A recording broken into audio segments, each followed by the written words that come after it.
Not on his side. Okay. That's on my mom's side. We Potawatomi, right? I really don't know where you are back there in Michigan. Yeah, it's Potawatomi. Yeah. What, Grandpa Goins' wife? It was full, but you. Well, we didn't never talk much about grandma because, back in them days, slaves and whites didn't really supposed to mix and everything, So. Right. The only thing that happened, but no one really talked about it. Yeah. Yeah, because when I live? We going. We not live, but I recording. Okay. Yeah. Hey, welcome to this episode of Craig Facts. What's up, brother Dwann? What's up, man? Man, I got the most important person to me in my world, my pops. Mm-hmm. Smitty from Detroit City is what they call him. Hair way longer than mine. I gotta keep my bitches away, you know what I'm saying? Don't forget their mamas. Yeah, pop leader, get as close as you can. Yeah, man, this is my pop. Say what up, Smitty. What's up? What's going on, world? Yeah, what's happening? Go ahead, introduce your pop, man. And that's my dad, the most important person in my life, Mr. I'm Dwann, but he's Dwayne. So people always calling me Dwayne by accident. I don't even get insulted because that's my dad's name. So this is Mr. Dwayne Brown, my father. How you doing, world? we here. Man, shoot, let's go on a journey, man. Pop, what year was you born? 55. Okay, 55. Where was you born? Los Angeles USC Medical Center. Okay, heck yeah. What's your earliest memory as a child? As far as what? Just one of your earliest memories when you became conscious and realized you was in the world. You know what I mean? I think I was about 4 years old. My grandmother told me to go down to the corner store and get a 6-pack of Kissy soda pops. Not realizing how heavy they were. So How far was the store? There you go. I went on down there and got it. Yeah. And on the way back, it took me an hour, and I went but 5 minutes from the house. So, let you know I was in a hurry to do nothing. What about you, Mr. Brown? What year were you born? I was born in 1953. Okay. Wow. Los Angeles, California, of course. And my earliest memory, I think I was about 2 years old that I can really recall staying on East 27th Street. And it was Halloween. And the kids were out trick-or-treating. And I went out the door and saw them costumes and stuff, ran back in. Didn't never want to have nothing to do with Halloween again. Man, that's wild, man. I never forget that. Yeah. Do y'all remember when what's the president, the white boy got killed? Kennedy. Y'all remember the Kennedy assassination? Oh, yeah. Yes, I do. What were y'all doing? Where were y'all at when Kennedy got killed? When Kennedy got killed, I was at home in L.A., and I remember it coming on the news and everybody talking about it, and it was kind of strange to me.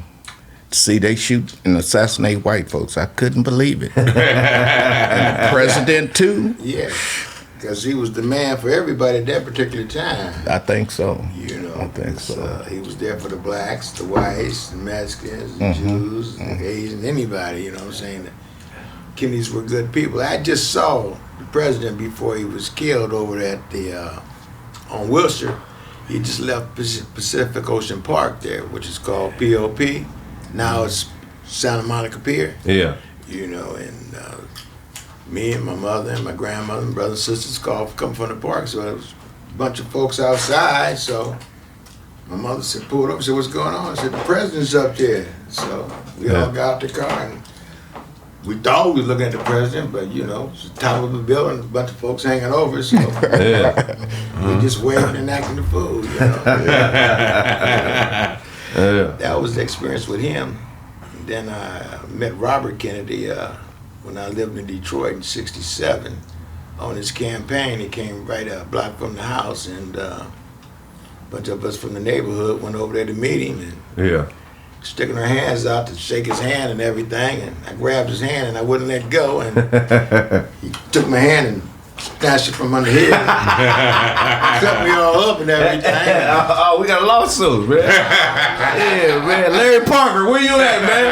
That's when I got my war wings. They wanted to make me go in the military when I got out of school to defend this country because the man was for everybody. You know what I mean? Yeah. The Kennedys were really big back in them days, so. Yeah. You know, I was just proud to be able to get close enough to touch him. You know what I mean? So. Wow. Yeah, I got a chance to see both those brothers before they were killed, and I wish they hadn't been. What, you know what I mean? What's the most memorable part of the '60s to y'all that you'd always remember, like, you know, for the rest of your life? Being footloose and fancy free, no problems.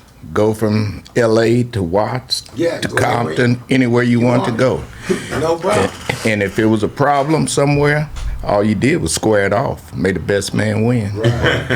And after that, you cool. Man. You cool. I remember it was a story you tell. I want you to tell them the story. It was a story me and my brothers and sisters always laughed at with my dad. How when they talked about how much freedom you guys had, y'all were at the Santa Monica Pier.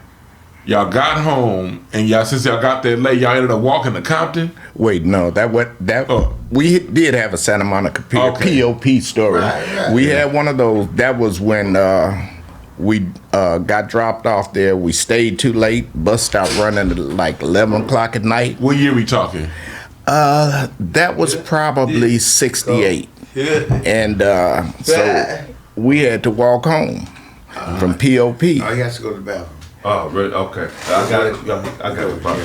We had to walk home from POP, and we saw the last bus coming, but they wouldn't allow us to get on because it was too many of us. It was about 11 or 15 of us. Oh, 11, 15 black kids in Santa Monica? Yeah, buddy, the bus driver kept on going. Yeah, back in those days, they didn't allow a group of blacks to get on at one time. Yeah. Oh, they did? Yeah. So you get on by yourself, they wouldn't trip. But if it's like 8, 9 of y'all, then it's a problem. Well, 11 o'clock at night, boy, you know, they said, so we ended up walking, and the police came by and jacked us up a little bit and asked us what we were doing out there, and we told them what the case was, and shoot, they let us all pile in the car, all of us, all 11. I don't know how we fit in that car, but we got in there, and another white group man came by with a convertible.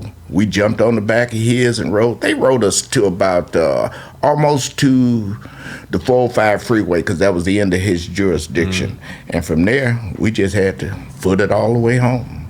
For those of you who aren't from L.A., when he's talking about going from Santa Monica Pier to where he had to go, we're talking about a 20-minute drive and no traffic. Right. You know, we talking about 15 miles when you add up the north and the south. Yeah. And so it's a good 3 or 4 hour walk. We left at 11, got home about 6 or 7 in the morning. Oh. Yeah. And as far as what you were talking about when we walked home, when that was at South Park. My sister was a rebel rouser. She we all in those days, when you leave together, you come back together. Right. And if you didn't, somebody was in trouble. Usually the oldest was in trouble. So my sister was the oldest, and we made it all the way home, but we was about 30 minutes late. And she told us, you know, we already late. We gonna get jammed. We may as well go back to the park and have some more fun. So we did. And by this time, it's like 7, 8 o'clock. We really late. Right. And so that's when we walked all the way out to Compton, just about a mile past Rosecrans or Compton Boulevard, and walked there to our grandfather's house. He whooped my sister and my brother. Then he brought us home, and my mother and father whooped my sister and my brother. And all I could do was just watch. I was the youngest, so I didn't get no whooping, but. And for those you don't know from LA, we talk about scale from South Central to Compton. Again, we talking about a 15-mile distance. You know what I mean? So this ain't close. No, it ain't close, but there wasn't nothing back in them days. You know what I mean? Because like we used to walk from Watts to Compton down there where the horses were, just to look at them. Oh You know what I mean? Yeah.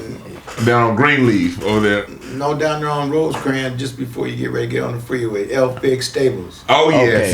They had the other brother next to him that had the little carnival. The Shetland ponies, that's what we would do. Go down there and ride his horses for him and keep him in shape. And just have some fun all day. But what was the fascination with Westerns in y'all generation? When I was a kid, I remember Pop smoking a joint and watching Westerns. I still smoke joints and blood. I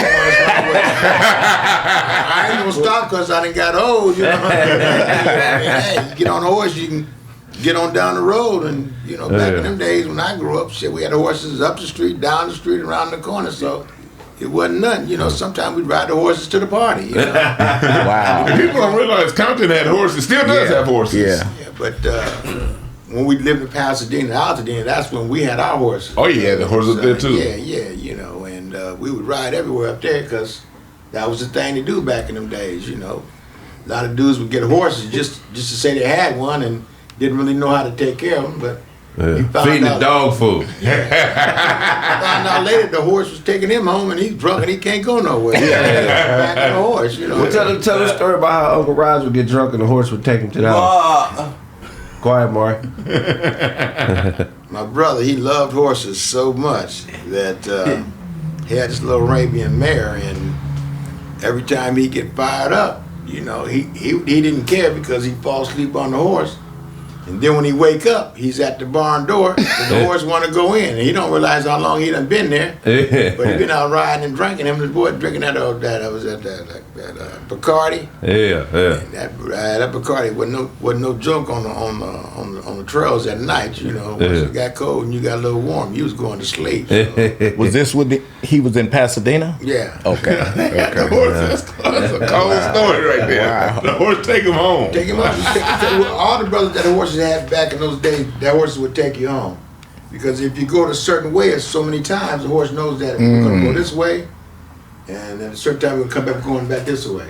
And the horse always knows where he's going because he knows where he got to eat. So you get drunk and fall asleep. The horse don't care. He's going to stop at the stop signs and the light and everything and get on and take you to the house.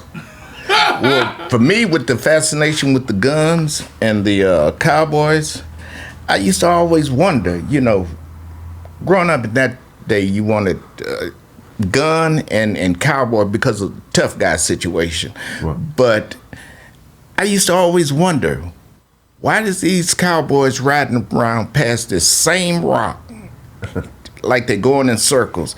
And where are the black cowboys? I never could understand that. It was when I got grown, somewhere around in the 80s or something, I realized that there were black cowboys. Right. But I couldn't figure that out watching TV. Yeah. That was indoctrination, I think. Yeah. You think you'd have been a cowboy in the 1800s? Well, I know I would have. I don't know about me because I'm a city boy. I didn't ride horses, so and I wasn't near horses like you were, so I liked them. That was the thing. I grew up in the city, but my family, most of them came from the country area. So, I never got a chance to experience the country. And then when I did get it, it's like, okay, this is exciting. I'm 11 years old, I'm back here in Michigan around all these cows and horses and bulls and stuff, It seems like fun. So when we came back to California, that's when my brother decided, okay, well, shoot, I'm going to get me a horse. Okay. But he didn't tell my parents. How did he get it then? One of his friends. Okay. Kept it at his house. Okay. That's a good friend that you keep a horse. It was like those kids I grew up with, we all had cars, but our parents didn't know it. Right. Oh, yeah. You was hustling though. Yeah, I got to get that cheese, When did you first start noticing gangsters in the neighborhoods you grew up in? We was like, oh, that's something different about that dude. He not working a regular job. He getting some different money than my mother and my father. Like, what's going on here? I don't know what you mean gangsters. Do you mean like the Lawsons and all those guys? Well, they were around when we were kids. You had several of them. You got the Pygmies, the Brims. Yeah, that was later. You had the Outlaws, the 20s, the businessmen, Watts, Lawsons. You had them gangs and they had boundaries. And like I said, if you was in the other gang territory's boundary, all you did was square it off a time or two, and you was cool. You got a pass. Right. It wasn't about killing. You had one nigga with a gun. That's it. And the rest of them, you just go from the shoulders. Right, And right. that gun was just in case it got too hot, but nobody wanted to shoot nobody. No. Nobody really wanted shoot in the air, maybe Right, get you right. to scatter. Right.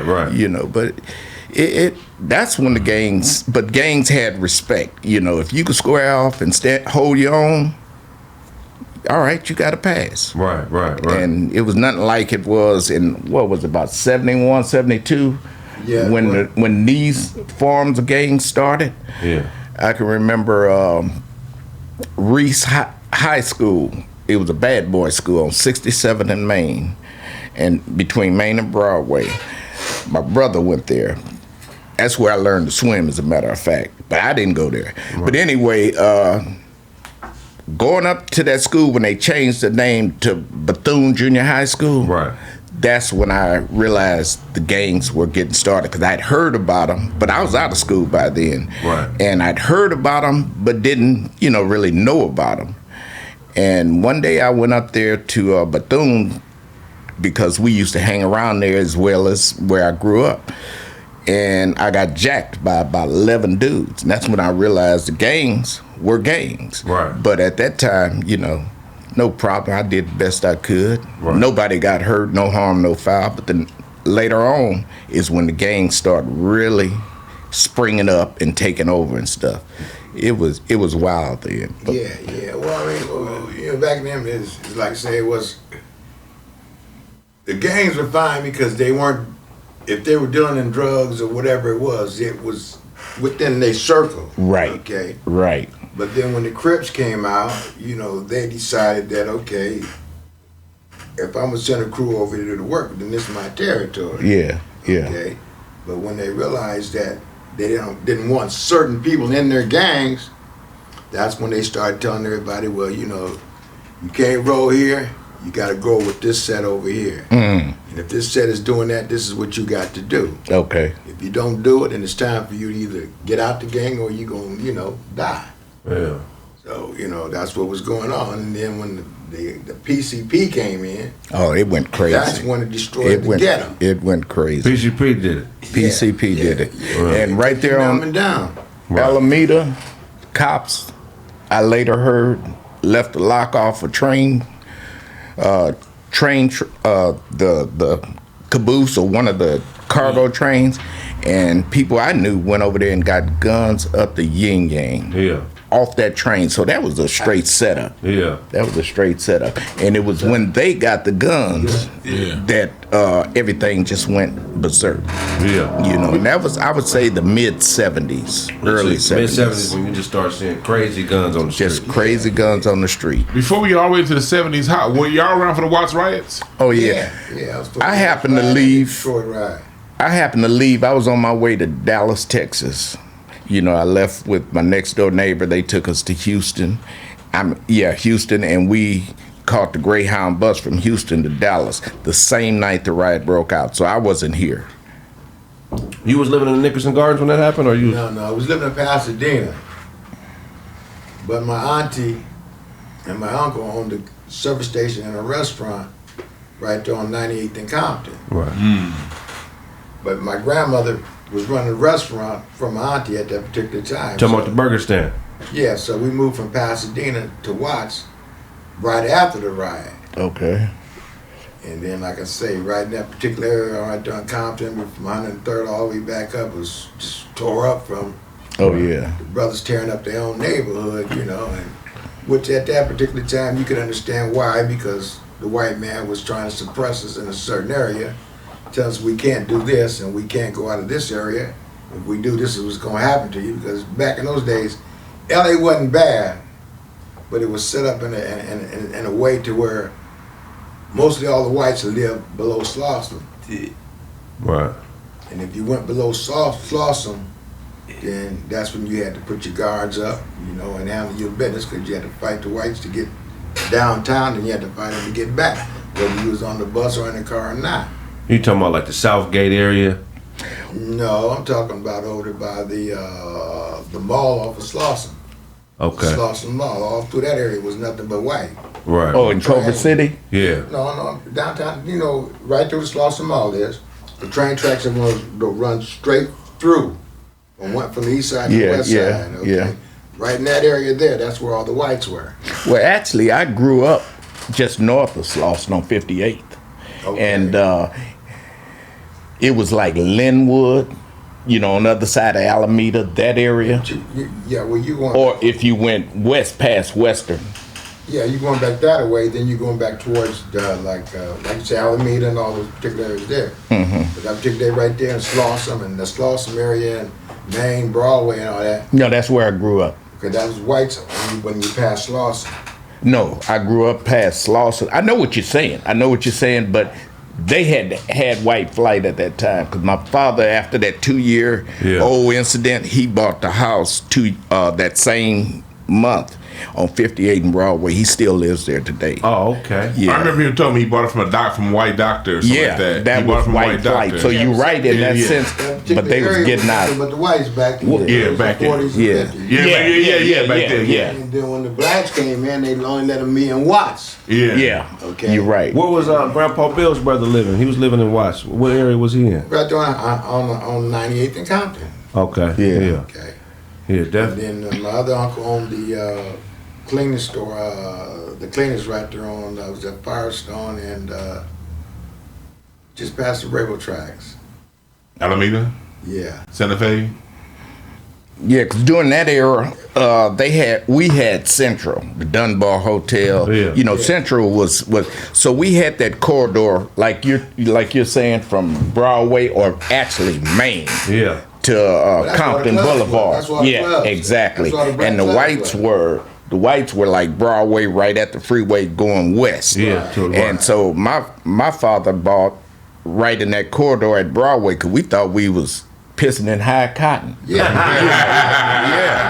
But they were leaving out by then. It was some still there, but most of them were leaving out. And then if you got past Western, that's when they started moving even further because Sugar Hill, where Marvin Gaye got killed, that was black high rent district. Right. And they built that freeway right through it and displaced them and segregated that area. But you're right. You're right, but it was basically like in the 50s. Yeah, the 10. Yeah. All that was Sugar Hill. They cut through that and made it Adams side, Washington side, but all them were big houses. How old were y'all when the Black Panther Party thing was going real strong? Did y'all join? Did they approach y'all, or you was too young? I was probably a little too young. Black Panthers was 67. I probably was, 67. I was 14, 15. I knew of them. I was 11. Yeah. I knew of them, but they didn't come.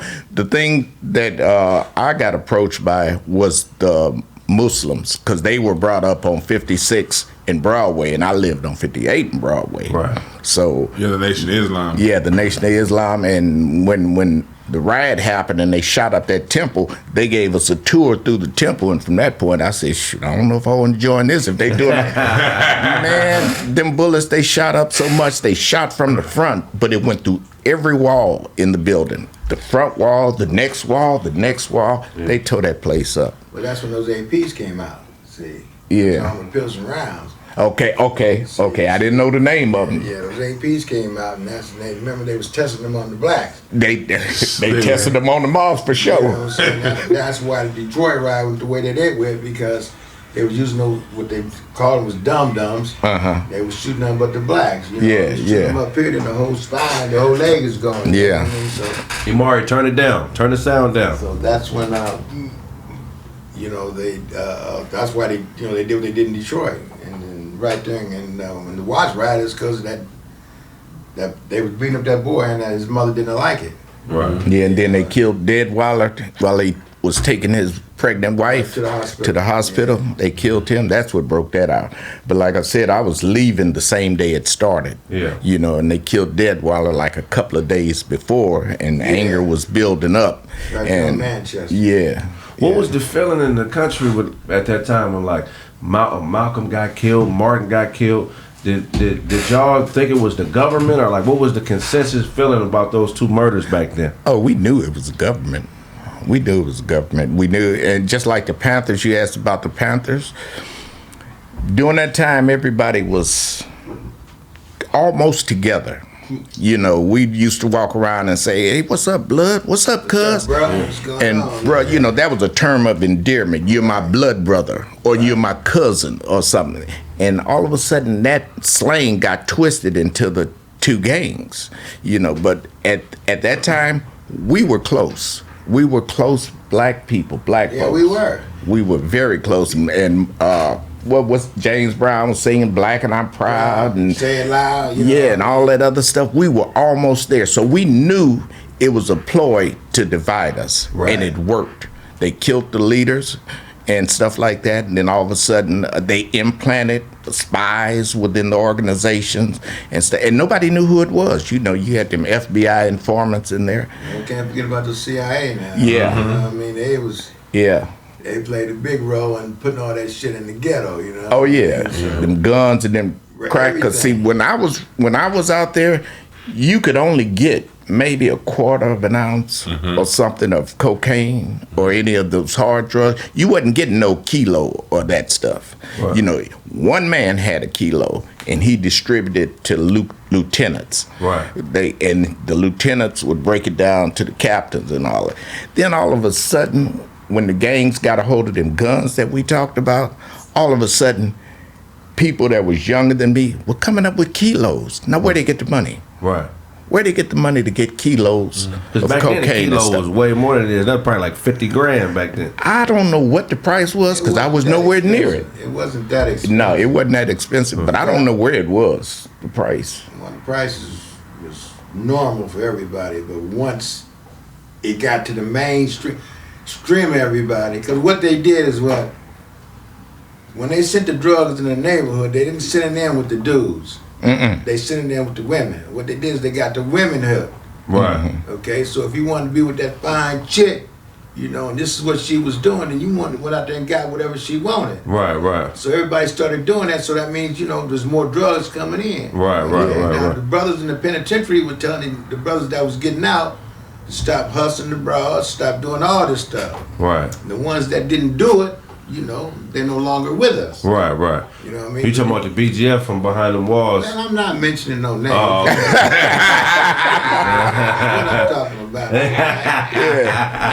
You want me to specify who it is, I don't know what you're talking about. Yeah. well, that's the first thing I'm going to say. Yeah. But it was terrible. It was all a conspiracy. Yeah, Yeah, it was. because you could not get your hands on any of that stuff. Anybody that was out there at that time that was of age, it was handed down to the people behind, the younger ones. Right. You know, and where they got it from, I don't know. And if I did, I'm like you, bro. I ain't mentioning no name. You know, So it went all around you guys. it went all around. It was organized at one It was point. organized. Well, actually, cocaine was a rich man's fantasy. Right. You Yeah. know, drug, okay? Blacks wasn't into none of that. No. You know? Only thing blacks were into back in the days was heroin and weed. You know what Yeah. I mean? Because that's, What about Red Devils and True or not? well, they was there too, you know what I mean? You know what I mean? All the things that suppress your mind and your Yeah. body was there, you know, Yeah. to help you, you know what I mean? Stay down, you know what I mean? Yeah. So, But it once was brothers organized. started getting smart and realizing that this is what they were trying to do to us, you know, then that's when they started sticking together and dividing, you know, okay, this is my spot, I'm make this amount of money and blow this up and help these people and this people, you know, and which was good, you know, but then when the white man wasn't getting his issue, Right, then it became a problem. right, right. So, And then it's a quote you always say. What do you always say? What happened at the end of the '60s and going into the '70s? You said Moon used to always tell you when they tickled, like when we was having a good time. Yeah. How that go? Well, he said, yeah, we while you partying and finger popping and shit and playing basketball, the white man's playing with your ball. and that's what he was doing. And that's what was going on in that transition from the late '60s to the early Yeah. '70s when And y'all that- thought, you know, civil rights was over with. So Yeah. we was Yeah. partying, We and then partying they and- came in and had a trick for y'all. And had a trick, yeah. well, because if you notice, most of all your sports when they began, there was nothing but all whites. Uh-huh. When the blacks got into it, they saw the blacks were much stronger. Then they started, you know, coming into different parts of the neighborhood and moving you out and say you live over here and saying you doing this and doing that, so they can make their game strong. Right. Yeah. They sending the busing us to the white schools and stuff. Yeah, you know. Yeah. Like I said, I lived in a black neighborhood, but I had to go to white school. Right. You know what I mean? And the black school was just right down the street. You know what I mean? Yeah, Because I lived on this side of the street, I had to go to school way out on the east side. Right. You know, so, Yeah. Segregation. Yeah, they controlled us. You know, it was all in their control. own little way, but there's nothing we can do about it because they taking care of us. Right. Like I say, we didn't really have any problem with the gangs until about The drugs. 73, Yeah, 74, took the they drugs started and the pumping guns. That angel dust in and Sherm. You know, when the brothers started getting strong and staying together, because back in those days, the black community was strong. Was strong, very Whether you had a strong. daddy or not, you did something wrong, it might be on the other side of town. You might get your ass whooped 4 or 5 times before you got home. Straight up. Somebody on the block because they saw you doing something. Right. Then when you got home, then you got to deal with your mother and your father. Then your grandparents. Mm. And whatever neighbors saw you, you getting your ass whooped again by them. Right. You remember that song? I got 5 on it. Yeah. All of them wanted to get 5 on it. Shoot. So now we in the 60s. Now we in the early 70s. For y'all, what was the biggest difference between the 60s and the 70s? Meaning music-wise, or Just in your life, like how did your life change? Like what happened? You know, what did the 70s like? What was the feel like? It was. Well, I was a teenager, and I don't want to do like everybody else in the neighborhood and see how many women I could have. yeah. I go to school, sharp and everything, and everybody know that I'm rolling because I got all these girls. You know what I mean? But when school's over, then you got to go home to your mom and daddy, so you can't go home and tell them that these your girls. Right. Your grandma's gonna go upside your head and let you know you ain't got but one girl. It's like I got one grandfather, that's what you gonna have one woman. So Right. that's what we dealt with, And for me, the difference was I saw, they opened up opportunities for school, but I saw you were speaking about the Black Panthers. I saw Angela Davis and all these other educated people with all that education still couldn't get a job. So it was like, go to school for what? To talk like you and act like you. I had no problem with school, but it was like you were still being held back. Right. So I chose not to go the educated route because I didn't see no benefit. Right. But later on, now I got people I went to school with that's doing great, congressmen and senators, but I didn't see that happening because that wasn't what was before me. It was like, a way to keep you in some sort of cage or whatever. Right. It just didn't seem beneficial, but I found out later education was, but I didn't need it. We had sidewalk education. That's what I'm saying. But see, they didn't want us to get the book knowledge because they knew if we got the book knowledge, we was going to use it against them. And when they saw us doing that, that's when they started pumping all the drugs in because the brothers was getting smart. Exactly. Now, Pops, you went to high school with George Jackson's little brother, right? Or he was before you? I didn't go to school with him, But he went to Pasadena High School. Yeah, my brother knew him real good. Okay, Uncle Raj knew him. Rest in peace, Uncle Raj. We love you. Oh, okay. Yeah, because I always tell because George Jackson's brother, the one that went and tried to break him out, his little brother went to Pasadena High School. Okay. But he was a sophomore or when he did that. I don't remember how old he was at that particular time. Right. Because I was pretty young myself, and things I was doing, I wasn't concentrating on. Right. But yeah, I could say some things, but I'm not. That's all you gotta say. I got a question. How was it like? I know karate was a big thing in the 70s. I know you went and hit it. What was the karate thing? Because a lot of black people got into karate in the early 70s and late 60s. I think it was Bruce Lee. Bruce Lee? I think so. And plus, No, it wasn't Bruce. that inspired him. It wasn't Bruce. It wasn't Bruce at all. Well, for me, it was Bruce and Chuck the Norris Green was Heart. the man. That's who I was studied the under man. for about 8 years. You studied under Chuck Norris, didn't you? For about 8 years, 8 or 10 years. But that got my psyche going was Green Hornet, seeing this little dude doing all. Because he was on TV. Right. And that's Chuck what. Norris wasn't nothing but over there in Pasadena on Lake Street in the little studio, Yeah. But then, like I say, Bruce Lee, he came after Chuck. That's when America was looking for somebody to put faith in on that particular situation as far as karate and kung fu and all that stuff. Yeah. But yeah. And that's what I'm saying. It wasn't him. It was Bruce Lee that wet my whistle that made me want to go. That's all I'm saying. Okay. Yeah, he wasn't the man. He was the man out front. He was the man out front. But the one behind him was Chuck Norris. Yeah. That was the bad motherfucker right there. You thought Chuck was a bad motherfucker? Yeah, he was. He He's still a was. bad motherfucker. I'm telling you I right whooped now. the dog shit out of Chuck. You I too? whooped his ass, but don't turn your back on you. Your ass. Oh man, he was pretty good. How was it pretty learning under Chuck Norris? Because this before he became a star, wasn't it? No, he had already won like 5 or 7 championships and tournaments in a row. Yeah. That was a calling card that made me join that one rather than what's that brother Jim Kelly or somebody like Jim that. Kelly. Yeah, Yeah, because he had already won like 5 or 7 undefeated championships. And me and a friend of mine, I used to call him Bastine. Fred Bastine. We used to fight them tournaments. We used to go from Orange County to Santa Barbara County fighting tournaments under the banner of Chuck Norris, and it was a trip. But you know, he was pretty good. He was pretty good. Uncle Chuck Fred Norris. was so cold.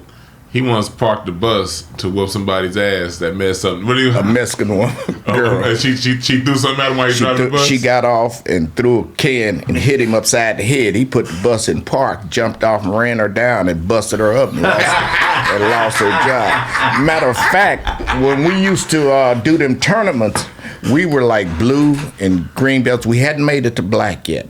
And he was so crazy, he wanted to whoop the black belt referees because he got cheated in the fight. You know, he thought he won the fight, and you know, then it was a point system. You get a point, you get a point. Right. Well, he was wearing homeboy out, but he wasn't getting his points. And so he got to cussing and stuff, and so I'll fight you, I'll fight. And they got to swinging at each other. They banned us. That was the end of our tournaments. Yeah, so That's wild stuff. he's the kind of dude that my son here, he came over to the house in this all white fur We talking with a white 2004. hat. Yeah, 2004.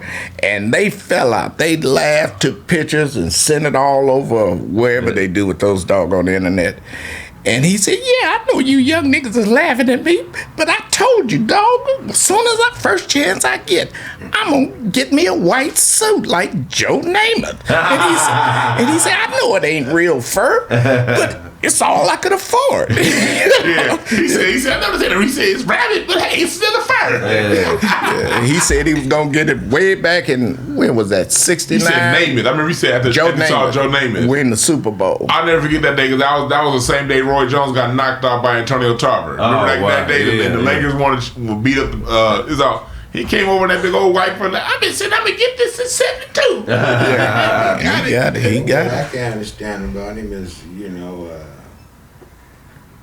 does he have a woman? What are you talking about? Joe Namath. No doubt. Him and Carl Lewis was only brothers running around there with pantyhose on back then. So, I mean, yeah, I ain't never seen him with no woman. Or doing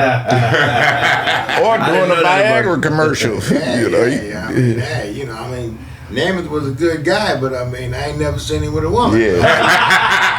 I wasn't following him. That was my homeboy's man. Yeah. To this day, you know, I still ain't seen him with a woman.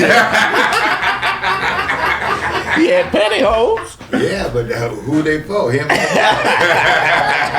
Who's really dipping in that shit? You know what I'm saying? It's like Carl Lewis. I mean, bad That's brother true. can run. That's true. Okay? That's true. We over in Japan with the little Benny boys and stuff. Yeah, what that's he doing, true. You know what I mean? I ain't never seen him with no woman. No. His sister got more balls than he do. Hey, easy now. Easy. Serious. Yeah. Yeah. You know what I mean? So I mean, you know, they try to make us think certain people were supposed to be this and that Yeah, way. You know what I mean? yeah. Hey, you know. Well, you don't. They the only ones that got Front Street. Well, I thought you know, Reggie Miller was the same way until the other day when he talked about he got a son. You ain't never seen him with no woman. hey, come on now. He had a sister.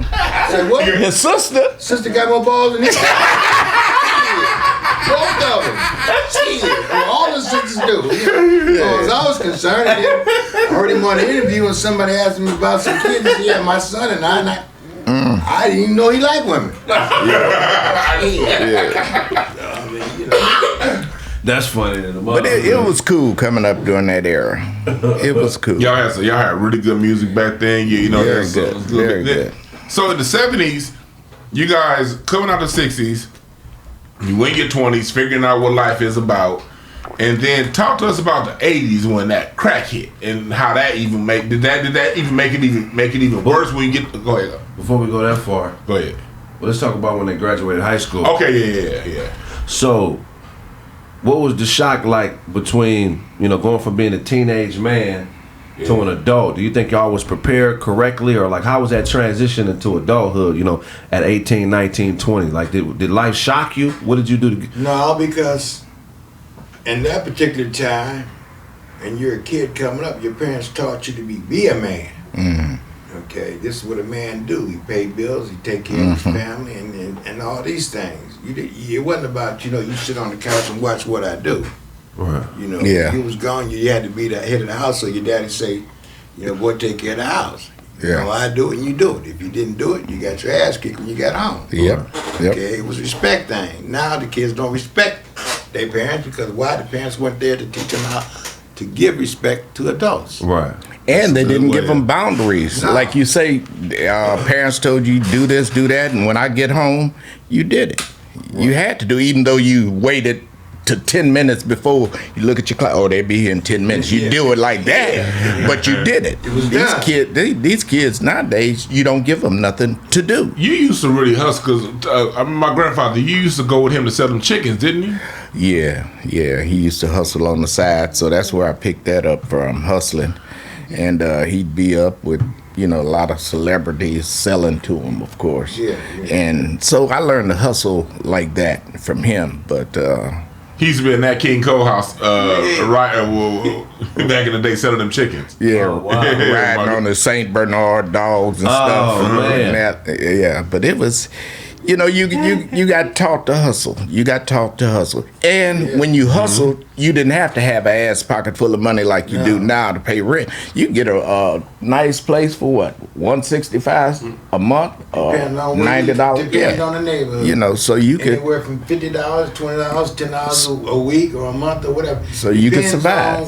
On, the person that you was renting from. Yeah. You know what I So mean? you could survive. Survival They was liked you, easy. You know what I mean? They weren't trying to break you. Yeah. Nowadays, these new owners and everything, all they want to do is get deeper and deeper in your pocket. That's it. And ain't nobody there trying to stop them from doing that. You know what I'm So saying? to go to what you were saying, how was the transition? Smooth. Real smooth. Real smooth. Because you already knew how to hustle, you knew how to live and work. And I ain't talking about the illegal hustle, I'm talking about making some money. However you do it. Cutting grass, Hustle. hustling Just leaves. So Yeah. and it didn't take much. It didn't take all you had and then some. Right. So the transition was fairly easy. Then you had, gambling shacks throughout the neighborhood. Exactly. And the people liked you, you know what I mean? They didn't want a little money, they come through here. Here's a few dollars, youngster. Yeah. Cut this person's grass or do that. You know what Yeah. I mean? They're trying to help you be somebody. You know what I'm Yeah. saying? You didn't get up because you went to school all week. I mean, you got to work all weekend. You know what I mean? But if you want to do something and go somewhere and have something, you went out there and you got it yourself. And if know you what I mean? come up on $20, which was a lot of money then, Yeah. you could do something with it. Yeah. Now, $20 won't even get you a quarter tank of gas. It won't even You get know. you to the What was gas like? 24 cents a 24, gallon? 26, Yeah, 20. if you hustled up $50 a week, you could move out on your own, because that's Oh. $200 a month. Yeah. So you can get out on your own. Well, $200 a month. Wow. Yeah, I know, right? How did the movie The Mac change black neighborhoods? How did blaxploitation films change the way y'all acted? Well, when those movies came out, they came out to glorify the dope game and hustling game. That's all that was, because it was going on, but it was only going on with certain people. Right. So, Right. you got a poor brother in the Watts, that can get his game together and, have a few chicks and sell some dope. That means he can move up to Hollywood or Beverly Hills, wherever he wants. Because money talk, bullshit walk. Okay, so you learn the game, you make your money, you move out, or you stay in. Right. Most of the brothers moved out. And when the brothers started moving out, that's when everybody started realizing, they doing it the right way. And that's when Whitey decided, now these brothers are getting too smart. They getting property, they getting this, they getting that. They getting that old money. Right. You know, because when you get that old money, there's nothing they can do to you. Right. It's that new money that get your ass in trouble every time. Right. So, And see, that was another part of that conspiracy. And I don't mean to sound negative about it, but it is. It was. that's what it was. Between the dope and the Mac and the Superfly, Yeah. you into this stuff, and they glorifying Superfly and trust me, because I enjoyed it myself. You know, I had a cat. I started buying Cadillacs then. Right. So you know it. But after the fact, you realize that it was to get you off track, like you were saying, to not go to school or not do this type because we don't want you here, but we'll give you this. Right. You know, so it was bittersweet. Yes. It was good, but it was bad. It was a deception. It was like, don't look at this hand, watch this one, and then they do that. Yeah. So it was kind of a trick in the game. Because when the Whitey couldn't get your money, the first thing they do is they turn you over to the IRS. Yeah. Then you're screwed because they going to come get everything. Yeah. Right. And nothing you can do about it because if you can't show that you paid for it legit, Yeah. it's theirs. Right. So it was the same thing they did in the, not to get ahead of you, like in the late 80s, early 90s when China came over here and bought up half of downtown and Universal Studios and all that. I told some of my friends, I said, don't worry about it. White man slick, he doing what he always do. And not to be in a black and white situation, but he controls it. So that's why we say the white man. Right. You know, because he was the controller, the puppeteer. And I said, well, you gonna know they buying all these buildings, paying 4 times the value of it, buying up all the liquor stores, overpaying. I say all they gonna do is put a switch in the deck and raise the price and do this and that, and all they can't take the building. They gonna lose the building. They done already got his money. And when they lose the building's still here. That's there. They can resell it now. Right. And same is true with the housing market. Yeah, When the bubble. It's the same game. Yeah. I remember you talking about that. I was probably 8 or 9 years old. I remember you said that when I was a kid, when the Japanese built downtown. Basically, they put all them high rises up, and it was late 80s. The Japanese were taking. Well, they were buying it. Yeah, they were buying all stuff, and they were putting all that money behind it. But then when like 91 came, the value of everything dropped, and the white boys took it all. Took it all back. Now I done got 4 times the money, and now I'm just waiting on you to fall. Right. So don't go for the okie doke. Right. The best thing you can do is like this man here and I doing, just stay in your lane. Don't worry about the rest of that stuff because it's all a game. Yeah. It's all a mirage. Yeah, because, you know, we let all these people into our country. We let them buy all this stuff. But if you make us mad, all we can do is tell the government, and they're going to just come in and do an eminent domain on it. Yeah, exactly. Take all your shit back. So I don't worry. Got nothing. Right. So I don't worry about what they're doing. Right. You know, because the game is when they get tired of you, Kick you they on gonna out. take. Yeah. You know, all I need to do is stay in my lane and make sure my little area is clean. There you go. You know. What was your first experience with racism? Where you was like, oh, this motherfucker don't like me because I'm black. This is crazy. I never really had too much of that in your face type thing, but I knew it existed. Yeah. You know, my brother is darker than I am, and I never got harassed by the police, but he did. Right. He got harassed so much, the judge got tired of seeing him and gave him a get out of jail card. Really. He went down there so much that the judge said, you know what? I'm tired of seeing you down here. Said, if next time you get arrested, give him my card and have him call me. Okay. So it did exist, but everybody didn't experience it in the same manner. Well, some of us did. Yeah. Because when I first experienced it, I was 15, and my brother and I were going into L.A. to pick up one of our cousins from Michigan, you know, that was out here, and we was going to get him.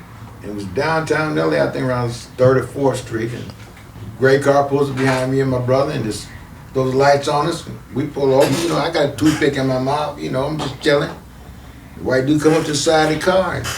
I rolled down the Volkswagen window, and next thing I know, I'm going out the window. Wow, You know, he snatched you. I'm trying to figure out, what did I do wrong, officer? Yeah.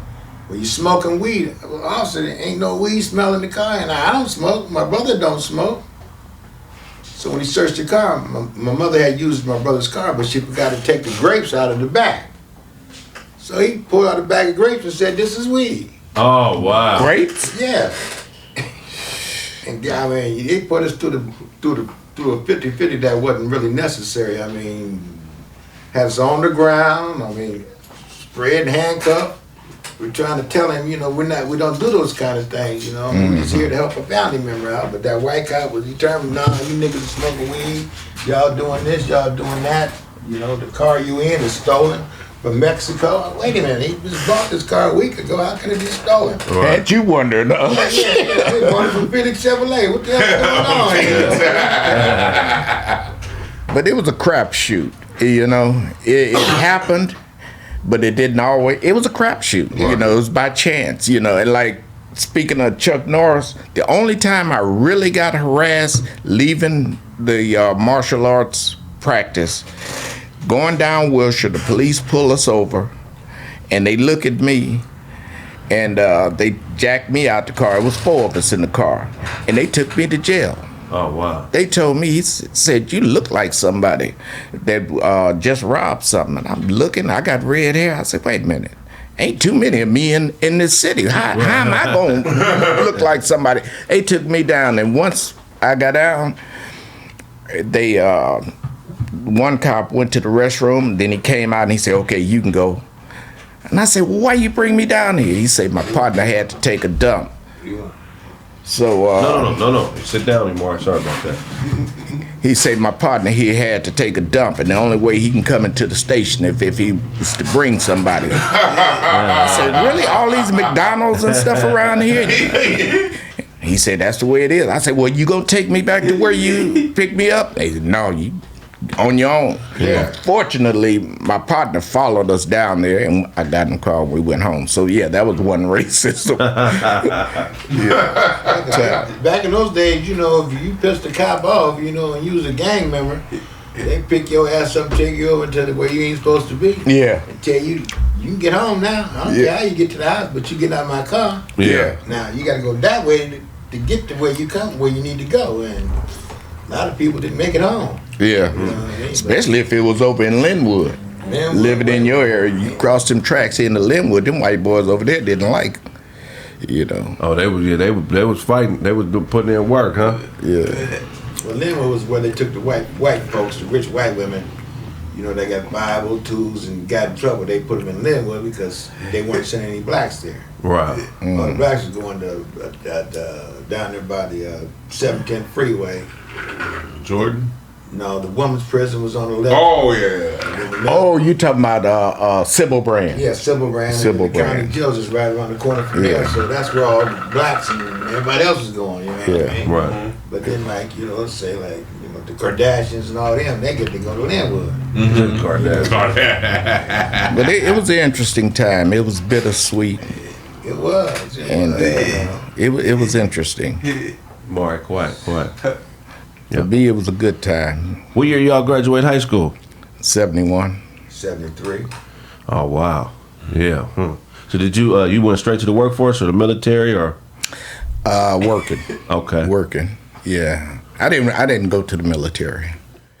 Did you get right in the truck, or were you doing other stuff? No, I worked in the office, and because I wasn't old enough to drive, you had to be, I think, 18 or 21. No, 21. So I worked in the warehouse until I turned 21. Then I got in the truck. Oh, okay. Yeah. Oh, wow. I was about 18. What about you? You graduated, you went straight to the military? No, I decided I was going to chase bras and sell drugs for a year before I went into the But that was the thing at that time. You know what I mean? And see, me, I was seeing all those protesters, Ali and, you know, other people stopped the war. I wasn't going. My cousin went, and the way he talked about it, I said, but as a child, I couldn't wait to go. Right. Like you were talking about the guns, the cowboys and stuff. Yeah. That was a thing then until the late 60s came along. I saw how they was treating us. And then the protest people, you know, Muhammad Ali gave up his title, you know, all that. I said, well, shoot, if they ain't going, why would I go? And so in my mind, I'm going to Canada somewhere. I don't know what I'm going to do, but I ain't going to the war. Right. So I was fortunate they ended the draft before my number, because the reason I knew it was like that, because a few of my friends my age got drafted. Right. Then all of a sudden they ended the draft. Well, those ones that got drafted were born months before I was, so I figured my number was coming up, but they ended the draft and So what made you join the military, Pop? Either go on the service or go to jail for 5 years. Oh, wow. so they drafted you?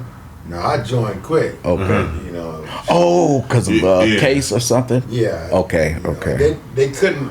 They had me,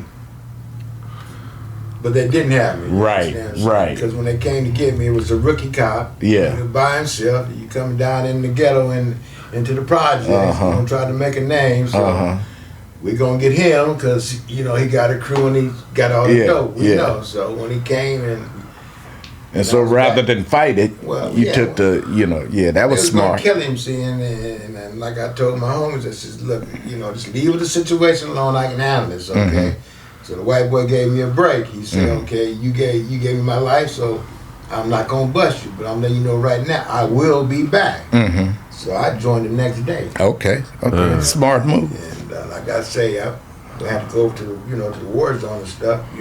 Did you see action? I saw a lot of action, from my MOS. You know what I mean? What was the first place they sent you in the military?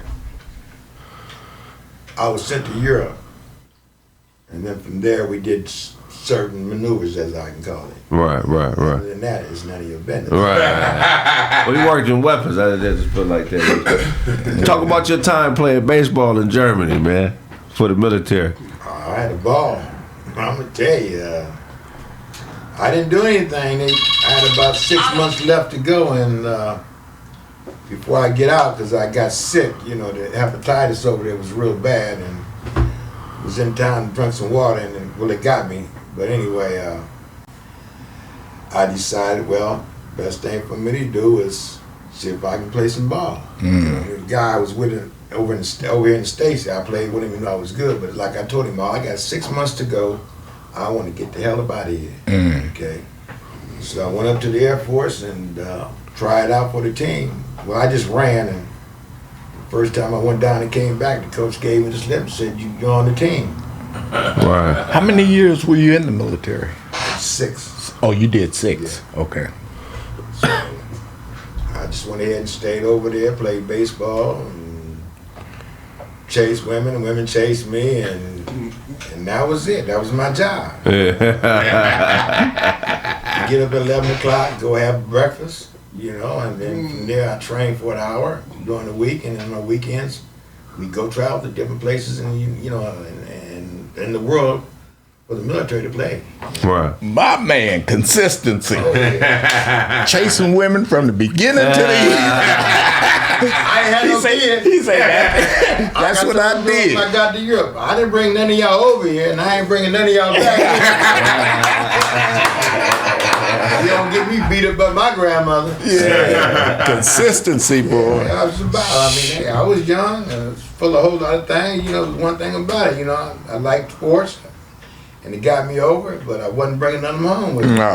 I didn't take them there, you go to Europe, there's a whole lot of us there. Right.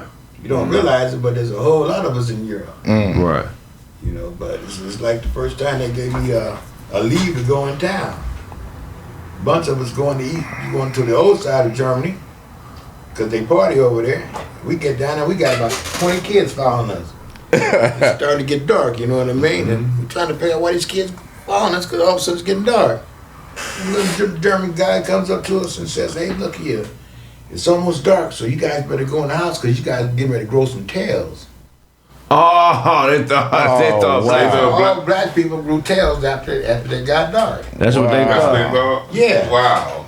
Wow. Like we say, okay, you stick around, you see a tail coming out, you know it ain't us. It's one of y'all because y'all put it there.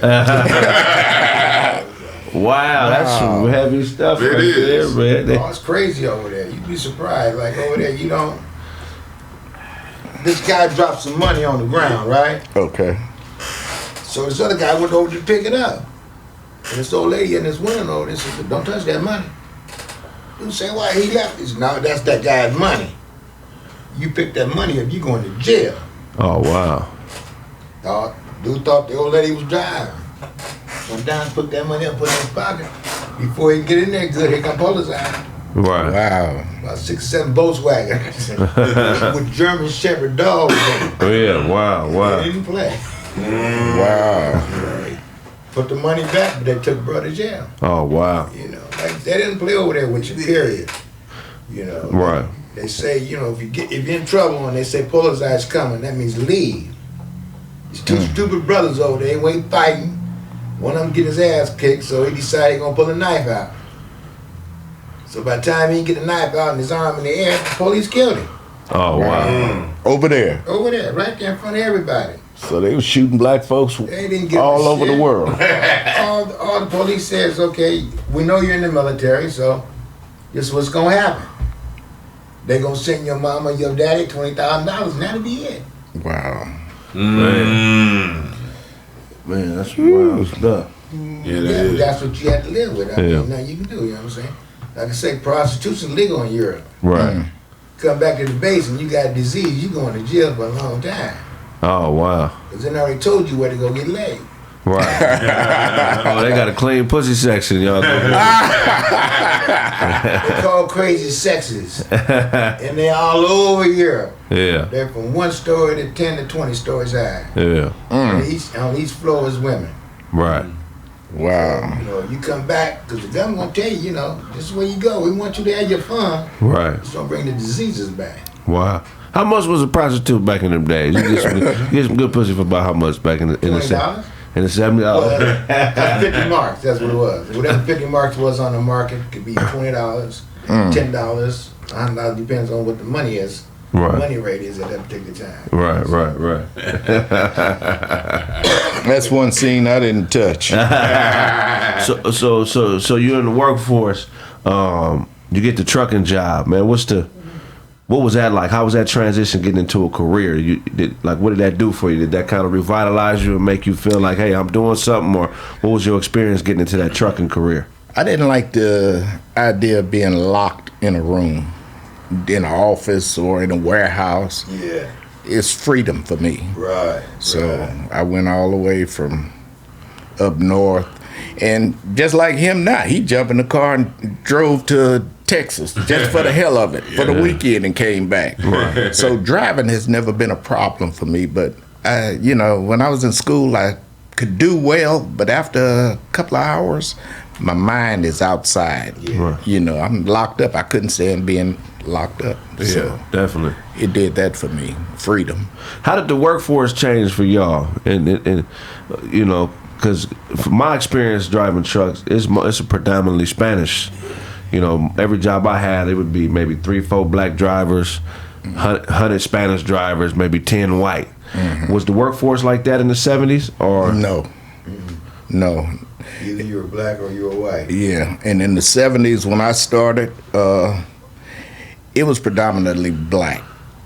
And then blacks start promoting, getting other jobs, and getting fired for not showing up, and all kind of reasons. But as they migrated and the Mexicans came in, they brought in their crew. Right. And like when I started, the blacks brought in their crew, and we had it dominated. So I don't know how that happened, but I do know a few of my friends, I couldn't get them to come down there and work where I was working. They didn't want to do it. Right. And so people needed drivers. And so if one Mexican got in, he brought his whole family. Me, I couldn't bring my family. No. My family didn't want that job. Oh, so wow. It was a conspiracy, but at the same time, it was reluctancy on our part. Right. I really, it baffles me today. And when we went to warehouses and places like that, all you'd see is Mexican. But I do know when I started, matter of fact, when I first started, blacks could quit a job and go across the street and pick up a job. Yeah. No problem. But it was due to their negligence or not wanting to work a lot of times, not all the time, but a lot of times they just refused to do it.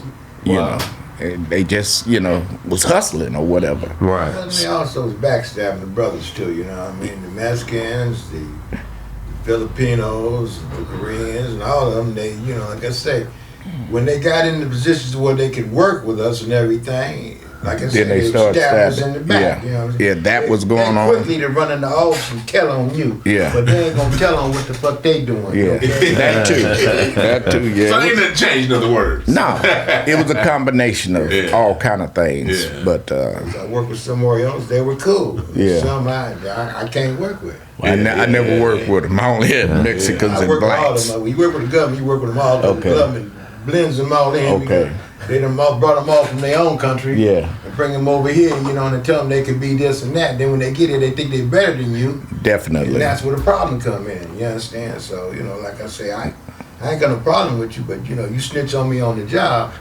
It's a problem. It's a problem. It's a problem. It's a problem. I'm do everything in my power to try to get you from out of this job. I don't trust them at all. I don't trust them. I mean, I ain't got a problem with Mexicans, but I don't trust them on the job. They did backstab you. Oh, yeah, They go in on you. But that's once they get Once they get in. and a lot of them. Yeah, but they act like they so bad, but when they go home, they look bitches like they wives. They don't run their homes, their motherfucking wives run their homes. You know what they call them? Mandilons. They call them Mandilons. Yeah, we was just talking about that on the show earlier this week. About workplace politics and how we were warning the young folks out there listen to us, like, when y'all go to work, you used to tell me that go to work, go home. Yeah. Don't be going around trying to get every little girl at the job. Don't be coming in, running your mouth, telling them what you do on your personal time. Right. Because those gonna be the first ones. Yeah. They gonna be like, hey, I think Brown over there he was late because he was drinking last night. And now you got a piss test and you're gone. Yep. But see, that's the cold part about it. You know what I mean? They all partying with you all day long at work. You know what I mean? And after work, as soon as something don't go the way that they want it to, like I say, they want to run in the office, tell somebody that you've been drinking or you smell like that, then you under investigation. Why you investigating? He done spit up money, you done took your job Yep. from you. Well, old man told me early in the game, don't shit where you eat. There you go. So I didn't play with the girls that work there or the guys. I come to work, and I'm going home. My partners is in my hood. Y'all ain't we all right on this job. Yeah, we just work But I'm together. not going to fool myself to think I can fit in your group. Right. It ain't going to happen, Heck Because yeah. the fool always make a mistake, and I wasn't going to be no damn fool. That's what I'm talking You always about. got some little cliques, Yeah, you certain got people them- on the job, they think they the shit, Yeah. 'cause they got it going on, but in reality they ain't. They don't. You know what I mean? So, And in reality, they trying to drop a dime on you. They There you trying to go. get up under you. I didn't let them get that close. like I said, there's a lot of women, I ain't no ugly dude, you know what I'm saying? I bras, Even always the fuck around. guys. Well, I don't fuck around with guys. No, I'm talking about the ones that's trying to stab you in your back and get your job. They trying to befriend And not the fruity you. Yeah, not the fruity guys, but I'm talking about trying to befriend you so they can go and tell the man. I wasn't going for that either. All right. If I'm doing my thing, that ain't your business. Like you keep saying, that ain't your business. Ain't your business. We ain't doing that here. We ain't sleeping together. No. Like, we gotta bump heads with Yeah. the conversation about some shit you trying to get Yeah. into. Okay? No. I know what I'm doing, just 'cause I get to go home and do other things. Yeah, but you don't know about them. They business, I ain't yeah. telling you about them. Ain't none of your business. Yeah. I didn't go to no ball games with them, parties at their house. And I got invited, but I'm doing something, man. So y'all both worked jobs for almost 30 years and retired, right? Mm-hmm. Would you do that same path all over again, or would you do it different, as far as like what you did career-wise for money? Well, I probably do the same thing, but I just do it a little differently. You understand? I don't like working in offices. You know what I mean? Because that way a mother can control you and all Yeah. see what you're doing. Yeah. But now that I know the game, put me in the office. I can always put something up on the window where you can't see me. Right. Okay, and I can do what I need to do. You know what I mean? Take it to the next level like they do. Yeah. But I mean, it would be better financially, maybe, to be in office, but I just can't stand to be locked up. I just feel like I'm caged. Yeah. You know, so Yeah. I would probably do it like this, but like you say, a little different, but the same thing. All right, that question. Yeah, so we saw what happened, the destruction, because in the 60s and 70s, you still had somewhat of a community. Yes. Then when you get to the 80s, you just started to see all that stuff with the young people getting the drugs, between that, the jobs going over to China and stuff like that. What happened when you get to the 80s and the 90s when you start looking around the neighborhood? What did you see? What I saw was the brothers didn't care anymore. Okay? Because why? They couldn't control the woman no more. Okay? The drugs was controlling the woman. If you didn't have you didn't have to have the biggest sack. All you had to do was make sure you had enough dope for the broad or whatever she liked. And as long as you had that, you had it going on. But if you didn't have it, then you were stuck out there on the side trying to get in. You know, it's like, you know, you got a brand new car, you got the keys, but you can't get in that motherfucker. Okay? Same with the neighborhood, you know. When I was a kid coming up, blacks was together. When Whitey saw how we were together, that's when they started pumping the drugs into the neighborhood to separate the strength. So like I said, you didn't have to have a father. You know what I mean? Because even though, you know, your neighbor had, you know, a mother and father, his father was your father. His mother was your mother. Okay? So you didn't have to look for it. But when the 80s came, it wasn't there.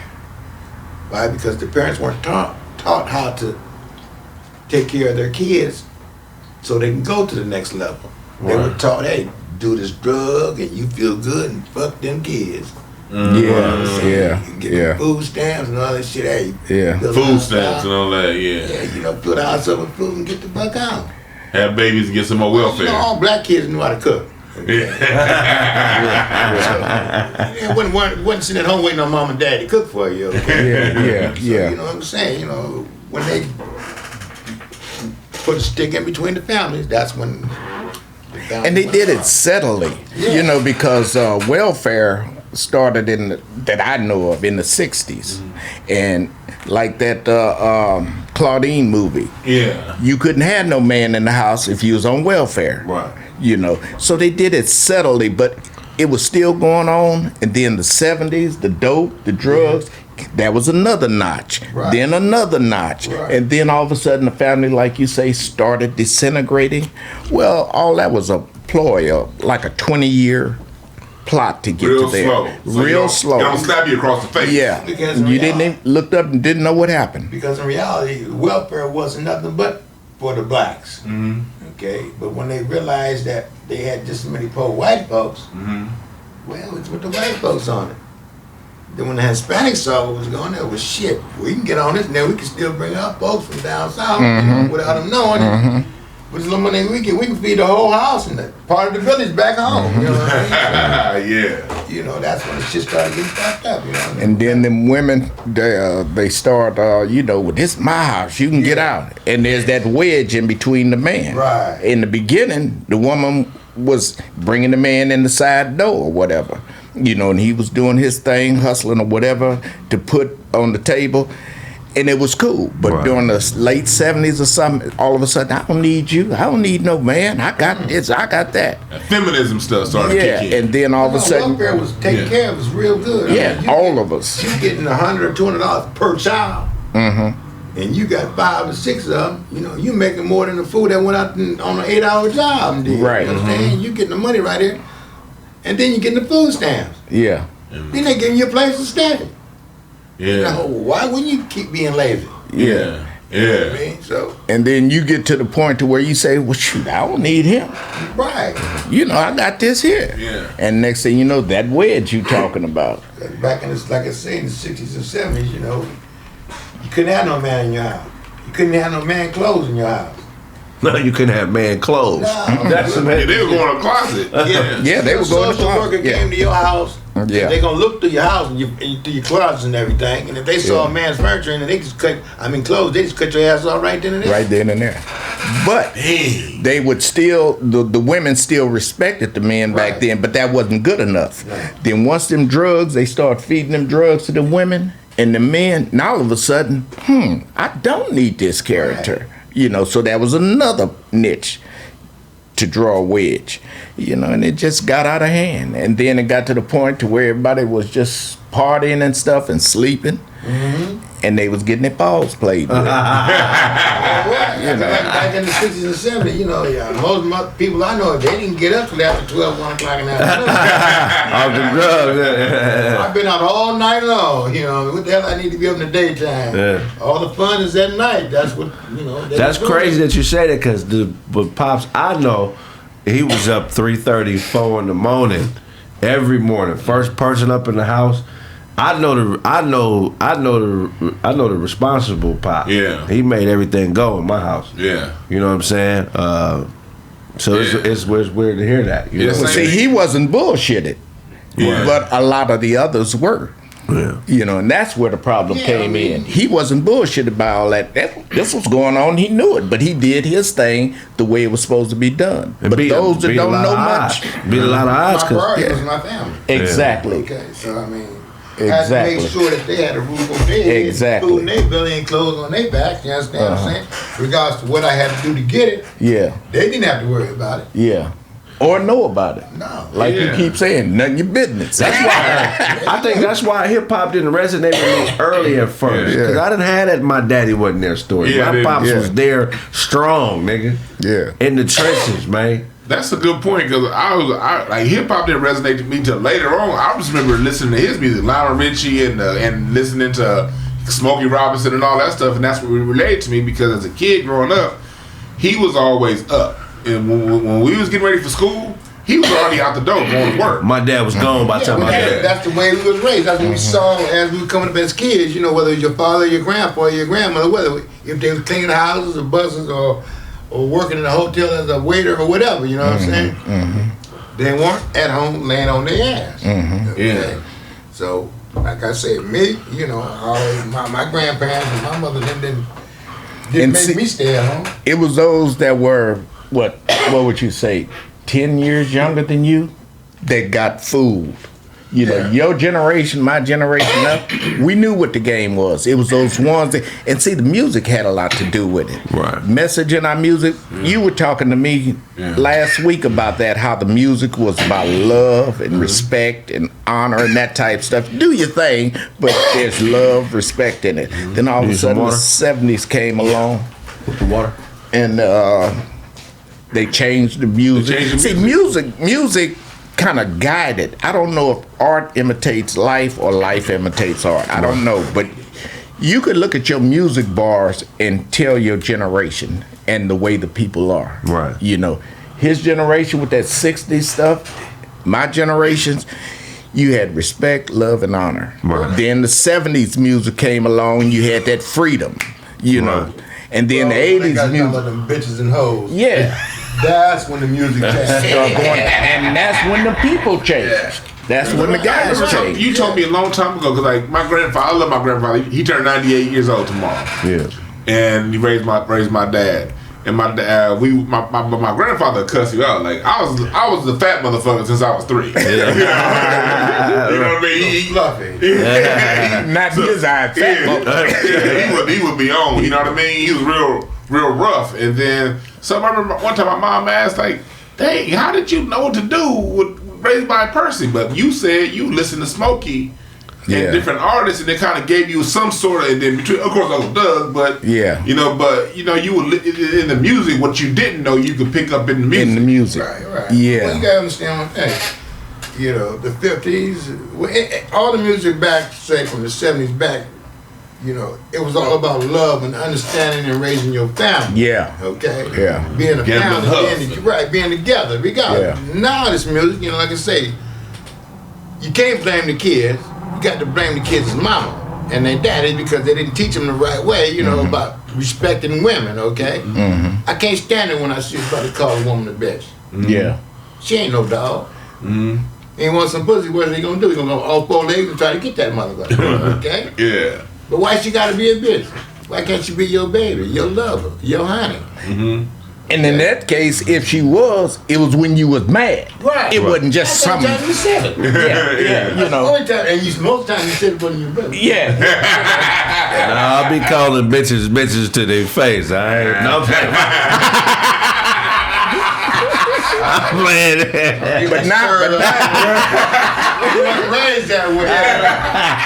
but now, boy, That's straight. I hear them bitches sitting up here. This is my bitches. They call each other bitches. It's like, really? Yeah. The only time I ever heard my dad say bitch was you told me Ain't that a bitch? Singing off that song. when you said never fall in love with a bitch you can't stand. Oh yeah. That's the only time you ever said that. That's the only bitch you gonna marry because you can't stand it. Yeah. You can't stand it because you don't want nobody else to have it. Yeah. If you're doing something you want. Yeah. Why do a motherfucker marry a woman?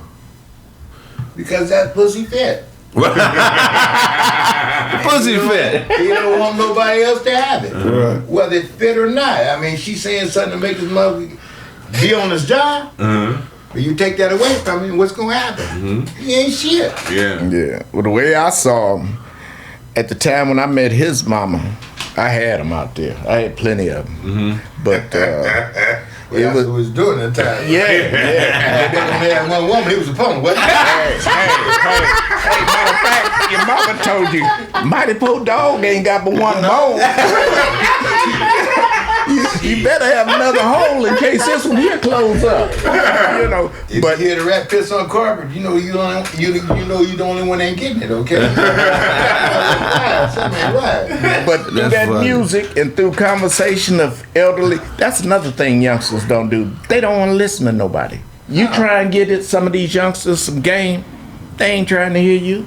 They ain't trying to hear you at all. Your son did. Right. But you probably learned from your next door neighbors, people around the corner, people you barely knew. You're right. You learn from everybody a little Yeah, bit. you learn a little bit from Because everybody. You respected everybody. Yeah. You had to. If you didn't, you got your ass whooped for not respecting that adult. Yeah. You know what I mean? Because my generation, your uncle was my uncle. Yeah. You know what I mean? Your aunt is my aunt. You Yeah. understand what I'm saying? Yeah. Your mama's my mama, okay?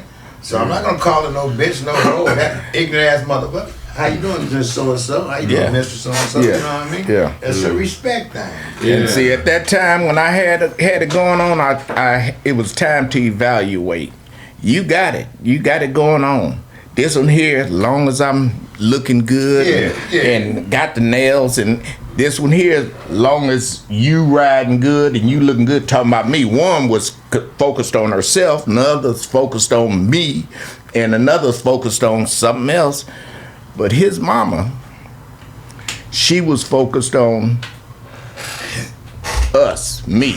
She would deny her for me, you know. And every woman's not like that. So for me, it's not about the sex or the. That's not the priority. In other words, the priority is, can I walk out the door and don't have to look back? Right. That's the priority. It's the trust issue. Yeah, I trust you. that's the okay? priority. Just like my wife, I trust you, so I don't worry about you being out there. Exactly. But Because I know if something goes down, you're going to come back and let me know what time it is. That's and you know I'm exactly. going to handle it. And so that's how you have to evaluate before you lock up. Yeah. Because if they ain't straight today, they ain't gonna be straight. You Tomorrow. can't make a housewife out of a hoe. Right. You just can't. Right. If she out there freak of the week, that's what you're gonna deal with the rest of your life, freak of the week. Man. And if you ain't freaking, guess what? I'm still freak of the week. They say. I just said there's them that will and there's them that won't. Yeah. Those that will, I sure won't get me some. So it's just your priorities, basically, what you see and then can deal with, you Right. know. And trust is the number one. That's it. That's number one. I trust my wife 100% no matter Yeah. what, you know what I'm saying? Yeah. Because she in my corner, you know, whether we in the same house or not, you know what I mean? That's my woman. Mm-hmm. You know, if she ain't going nowhere, and I ain't going nowhere. Right. But I ain't gonna let no nigga disrespect my wife. Oh, heck no. I know certain No, man it want don't the work beast. like that. It don't work I'd like be that. rather be messing with my wife. Yeah, I could him dead. A rat could be anything. Yeah. You know what I'm saying? Yeah. So, I don't trust nobody. yeah. Right. But I it's don't all trust my good. wife. That's it. You don't trust me, Smitty? Nah, you my son. He got 50% of you, huh? Hey, if you got the parts in him that's in me, nah, I don't trust you.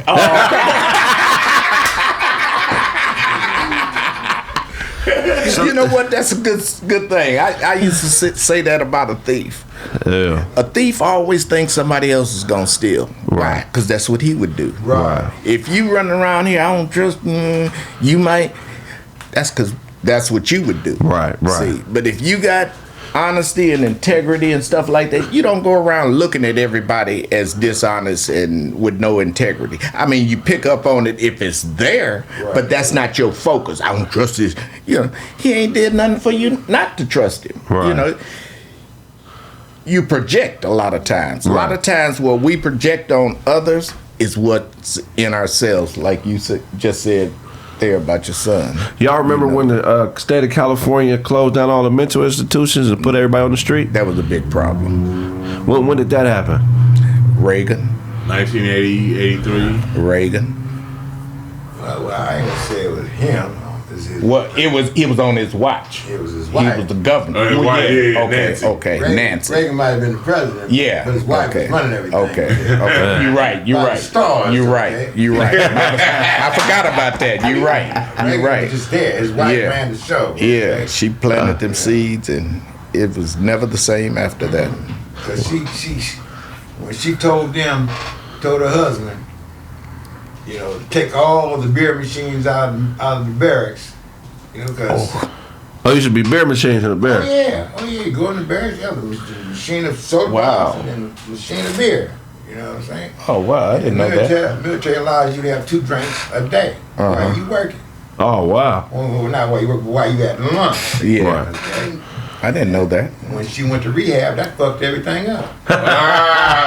When she went to rehab. Yeah, she. Yeah, well, we was like 2 other motherfuckers when they wives went into rehab and shit, everything started changing. Yeah. Because, they couldn't deal with their wives doing what they were doing, and now that their wives are sober, they want everybody in the world to be sober. But she's still nipping around the corner getting a little nip and shit. Yeah. But we gotta suffer for what she think we gotta do. You know what I'm saying? So, Wow, I didn't know they had that. So this whole Cosby thing, this Spanish Fly thing, was that culture as adults in the 70s? What the stuff Cosby was doing with drugging these broads, or because I hear a lot of people saying that they don't understand what it was like in the 70s, like Spanish Flies and all that were a part of the party culture. Is that true? Shoot, I went looking for Spanish flies. I couldn't find none. it's hard to get because man. if you went to Mexico, you can get it all day long. You know See, what I'm saying? But up here, you couldn't get it. That's Yeah, why you the couldn't get Sherm 'em. came out in the angel dust. Yeah. Because they were using the Spanish fly to put into the angel dust. When you smoke it, you numb and dumb, you can't do nothing. But you got that Spanish fly in it, you at least can get laid. Right. Okay, and then So yeah, it was normal. It was normal. Everybody knew about it. Yeah. Not everybody didn't participate, Right. but everybody knew about it. And the women that went there knew about it. Right. If they had any sense. Right. They knew don't just take a drink or leave your drink unoccupied. right. Everybody knew about it. You don't go to no club and get a drink and then go to the bathroom and Yeah. come back and think you're gonna drink that same drink. No. Everybody knew about You're it. on the So side of the road somewhere trying to figure out where you at. and it was routine. Yeah. Back in my day, my next door neighbor and my father and all of them, they all had women, uncles. Oh, yeah. They all had women, and their wives knew about it. Some of them knew straight up, Right. but they all knew he was doing it, whether it was in their face or not. They knew it. That's just the way it was. And you can always tell, if somebody's wife found out what was going on, because he's driving down the street in a car with no windows. Yeah. Windows all busted out. The women back in the day would take that car out in a minute. But it was normal though, Bill Cosby, like I say, he didn't do no more than what the white folks was doing. Yep. The only thing it was that the bras that he was dealing with were young, and they didn't get paid then. Now Yeah. they got old, Yeah. and soggy, and they ain't Yeah. worth a fuck. Now they want to go back and get that old money. Yeah. You should only have to pay for pussy that's still on you. As soon as you wash it off you, that's somebody else's problem. Anybody say he don't buy no pussy, and you married, you the biggest pussy buying motherfucker in the world. Every time you come home, put that paycheck in the motherfucking bank, who's got it? Your wife. But you ain't buying no pussy. Don't put that money in the bank, what's gonna happen? You ain't getting no pussy. So they full of it, man. They full of it. You said it just right. That old soggy. They want to go back and reach back way back then. They knew what was up. Well, he knew what Bill was doing. He been doing it with the motherfuckers since the '60s. Him and that white boy Robert Cole, they was fucking everything that wasn't nailed down. You know what I'm saying? And everybody that come in that wanted to be on the show wasn't gonna be on it, but you ain't gonna tell them they ain't gonna be on it. You know what I'm saying? Put that in that bitch drink and sit in that green room, and when your eyes start nodding, go back and get you something and get the fuck on. Well, what they used to call the movies for them women, casting couches. Yeah. If you didn't lay on the casting couch, you wasn't getting no part. Right. So whether I drug you or not, you gonna either lay on this casting couch voluntarily or I'm gonna drug you. But that's the deal if you want to be in this industry. And they all knew it. And they all knew it. It wasn't nobody. It wasn't something that didn't nobody know what was going on. Yeah. And You I ain't went even out in San Hollywood. Fernando Valley, you knew what was going on. It didn't matter where you were. Yeah. You knew. Everybody knew about the casting couch, whether they was on it or not. You knew about it. Yeah. Right. Talk about, I remember you used to party at Jim Brown's house. How was those parties? It was all right, and they probably had some couches up there too. I didn't get one, but I guess a select few he had a couple of rooms to the side, but it was all right. My brother used to train horses and stuff. And there's a lot of blacks in those days that are movie stars, and I can't mention no names, but we used to go to a few parties with them. And every time we go to a party, one room's full of marijuana, another room's full of cocaine, another room's full of red dough, another room's full of bennies, speed, and whatever drug you want, you go to It's that right room there. and you do it. Yeah. You know what I'm saying? You don't say shit. There cops in there, everybody. You know what I'm saying? I've been to parties with my brother, and he knows police chief. Police chief. Yep. I smoke weed. Now, I ain't trying to hide nothing. Right. I pull out a joint. They gonna pull out pounds and shit. Let's get high. 3 Dog Night had that song. My mama told me not to come. That ain't the way to have fun, because it was free. You should do it in 2 parts. Okay. All right, go to a break. Yeah, because it's getting good. I think we've been going an hour and a half, but I think you gonna want another hour, a good hour and a half. I will go to a quick break and chill out for a minute. Y'all hungry or? Nah. No, but I'll go to your washroom though. Okay, all right. We'll go to a commercial break. When we get back, more correct facts. God. I smoke me a joint. Right here in the front. Right where you want to, I guess, huh? I'm trying to give you respect, bro. Oh, Man, you want to hit it? you know what stopped